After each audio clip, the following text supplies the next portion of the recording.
Un autre dossier important maintenant pour la région, la colère des riverains des aéroports qui veulent dormir tranquilles.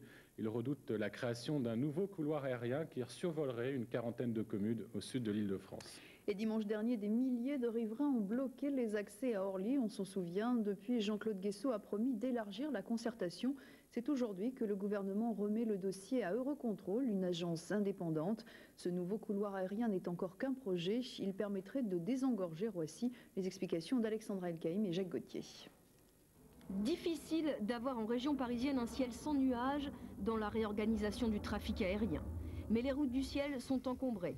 Et le trafic, qui augmente sans cesse, plus de 7% par an depuis 1998, arrive aujourd'hui à saturation, 5 ans plus tôt que ce que prévoyaient les statistiques. Et c'est à Roissy que le trafic sature avec chaque matin des retards d'1 heure au décollage. Avec près de 100 mouvements à l'heure, le plan de circulation global, qui a plus de 30 ans, doit être réorganisé. Fonctionner mieux dans notre esprit, ça veut dire que on aurait un peu plus de capacité, sinon c'est pas la peine. S'il y a moins de capacité qu'avant, c'était pas la peine. Qu'on aurait un meilleur impact sur l'environnement. Ça, c'est un critère que l'on prend en compte, qu'on doit prendre en compte là dans cette affaire. Il faut qu'il y ait moins de personnes touchées par les bruits d'avion après qu'avant. Et bien sûr, tout ça, ces deux critères-là que je mets à égalité, si vous voulez, ces deux critères-là, ils doivent être contrôlés par la sécurité. Il y a quelque chose d'intangible, c'est la sécurité. Donc, aucun schéma, aucune nouvelle organisation ne fonctionnera et ne sera acceptable si elle n'est pas parfaitement sécuritaire.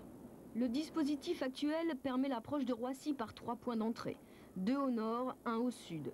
Mais c'est sur le nord-ouest que se concentre la majorité des arrivées sur l'aéroport. Alors pour fluidifier ce trafic, la direction de l'aviation civile envisage un nouveau point d'entrée par le sud. Conséquence, une autre trajectoire pour Roissy et un nouveau couloir d'atterrissage sur Orly, plus au sud, avec le survol de départements jusqu'alors épargnés par les avions. Ce n'est pas très grave de faire passer des avions où il n'y en avait pas s'ils sont très hauts. Donc c'est cette solution-là qu'il faut rechercher. Comment alléger les circuits, comment faire fonctionner harmonieusement tous ces courants aériens, sans pour autant gêner davantage de personnes qu'avant, et en trouvant des altitudes et des passages qui permettent de gêner très peu de monde. Et c'est ça qu'il faut rechercher. Je ne prétends pas que la solution qui a été esquissée aujourd'hui soit optimale. Un projet que le ministre des Transports, Jean-Claude Guessot, vient de confier à une agence indépendante européenne pour clore définitivement le dossier. Eurocontrol va d'abord étudier l'ensemble des scénarios, y compris, comme l'a souhaité le ministre, ceux qui sont proposés par certaines associations de riverains, certains experts, et bien évidemment en prenant en compte les populations survolées. La décision est attendue cet été. Au même moment, on devrait savoir où sera construit le 3e aéroport, une construction indépendante de la réorganisation du ciel. Merci Valérie pour ce survol de l'information ce matin dans la région. On vous retrouve ce soir.